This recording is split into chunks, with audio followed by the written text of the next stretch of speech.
Welcome back to another episode of Miami Cycling. Today we are showing Series 1, Race 1 of the Rosewood Series. We're at Brian Piccolo Park. If you've been following along with these videos, I think you'll recognize this course from the first couple races of the season. It's a closed course, about half kilometer long with the oval, but one side of it turns into a chicane, which is what we're going through now. It's a bit of the more technical course than El Hueco, which we also race at pretty frequently.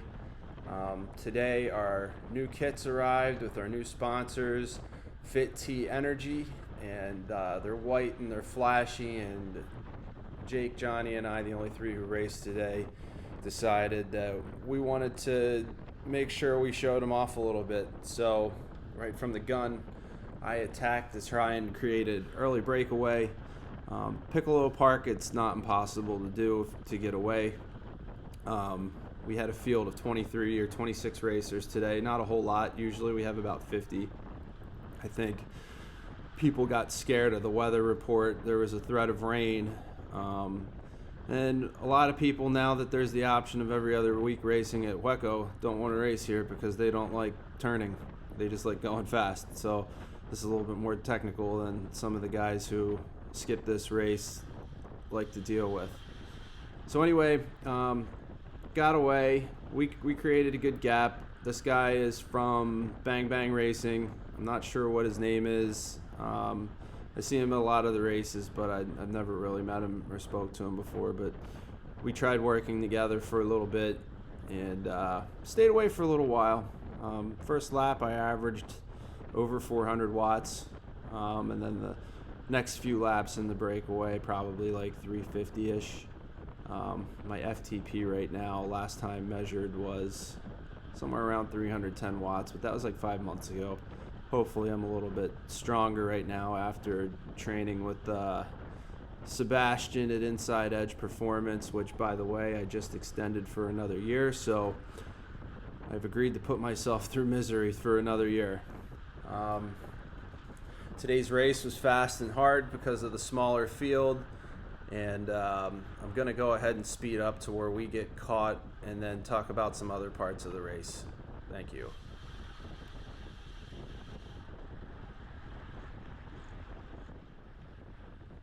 Right, back again. We're just getting caught by the peloton. We made it right around 5 laps, so nothing too crazy out front. Did burn a few matches, which I definitely felt later on in the race as it got harder and harder. There's a green jersey in play for this race, which means the preem laps actually count for sprint points, similar to the Tour de France, if you've ever watched that. Wout van Aert won the green jersey last year for getting the most points. But anyway, that was the plan. We get Johnny after the points, Jake after the win in the sprint, me try and win by a breakaway if I could, and that way it just gives us more opportunities. And there goes Jake off the front. Tries a little attack. Jake tried quite a few little attacks today too. He's riding a lot stronger than he was earlier in the season. He's riding a lot more, so we're all pretty happy to see that. I think we're starting to ride a little bit better as a team and develop some chemistry.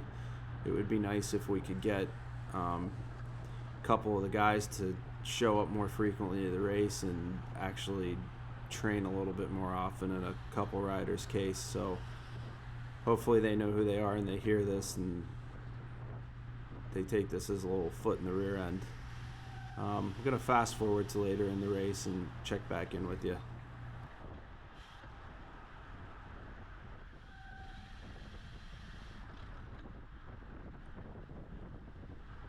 We're back again a little bit, halfway maybe through the race. I saw things slow down, so I took an opportunity to launch an attack here from the back part of the peloton.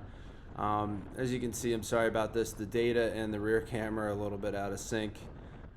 Just learning how to do all this stuff, but you get the general idea. It was a little over 1,000 watts that I put in to launch the attack. So I come through here, to see see what I can do, see what I can manage, see if anybody's going to follow me. I'm out away for just a little bit of time. Nobody really comes with me, and right now I'm thinking a little bit better about this decision I just made, because I'm not sure I'm going to be able to stay away by myself for very long. So, well, I do put in a pretty good dig here. You can see, I'm putting on about 360, 350 watts for a good portion of this. I'm also thinking in my head, is this the right time for this kind of move? And generally speaking, it's not. As you can see, no one's behind me in my camera. The peloton's coming up. Nobody bridged across. So the riders up front obviously decided that I'm not a threat to go away with this thing by myself, and they're probably right. Maybe if I was able to do an attack like this with less than 5 laps left and get a gap like this, I could knuckle down and stay away, but definitely not for another 20 minutes of racing. It's definitely bad news. So the peloton comes through. You can see Jake in my rearview camera. He goes off the front, and I decide that I'm just going to hop right back in the first couple wheels here with Johnny. I keep my pace steady, and I just try and slow everybody down as much as possible so Jake can get a gap. And Johnny's right here with me on my wheel, and he's doing a good job, but Jake doesn't quite seem to be able to get the gap that he needs to stay away. But I really like this move from our team. It's good teamwork, attack and counter attack,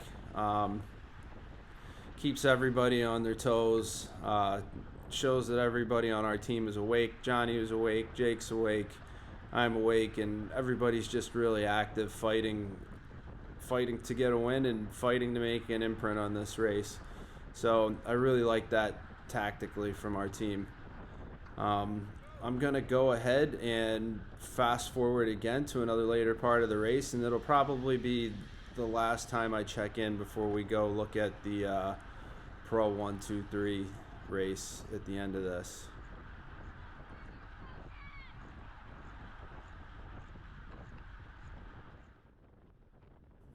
We're getting a little bit closer towards the end of the race, and I'm back towards the front trying to do my work and close down any gaps and cover any attacks. And right in front of me, I'm on Gerardo's wheel. He races for 305 Cycle, but he trains under the same coach I do. And he does a smart move right here by just kind of faking like he's working hard on the front while he loses his teammate's wheel to let them get up the road. I'm already feeling the pain of this race, but I had to kind of start this pull to get everybody back on the wheels of these guys, and then there's a counter attack that goes off up the road. But that's just kind of a good example of team tactics again here by 305 Cycle, and I'm also doing my job for my teammates to make sure that nothing gets away, because it's pretty clear now that this race is going to be ending in a sprint. So we want to keep everything tight and make sure that there's not a loose end that gets away and gets up the road. So just kudos to 305 Cycle, and again kudos to my teammates for basically doing the same thing in the clip before this.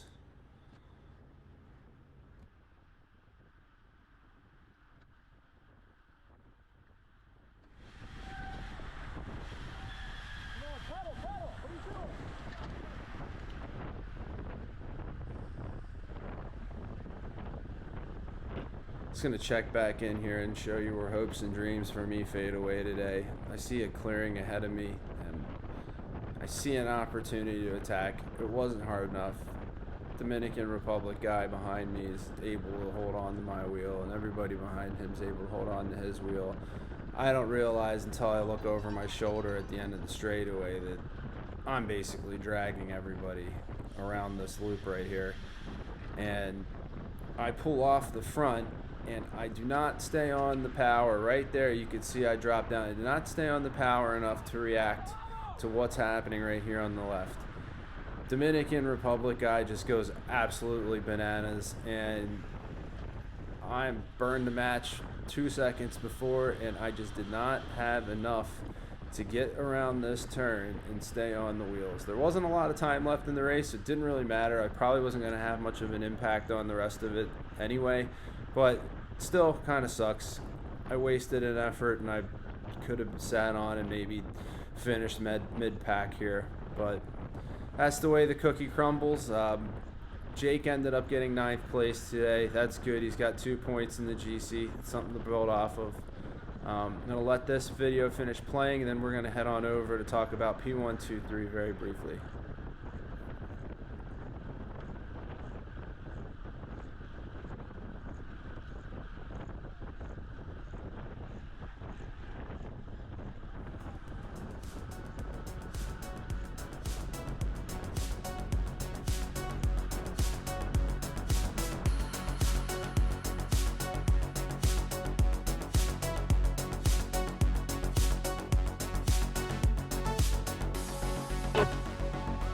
So here we go. This is the finish of P123. It was a grudge match between Miami Blazers and American Cycling. Half the field lapped the other half of the field, and it culminated in a huge battle for control of the peloton between the Blazers and American Cycling. American Cycling ended up winning this race and taking 2nd place, but Total Cycling Team took 3rd. They're good dudes. See their Instagram there. Please give them a follow. Also give American Cycling a follow. I think they're going to kick some serious ass on the national level this year, and I'm sure they'll appreciate your support. That's the end of this video. We're going to check in next week from El Hueco for another big race. Thank you.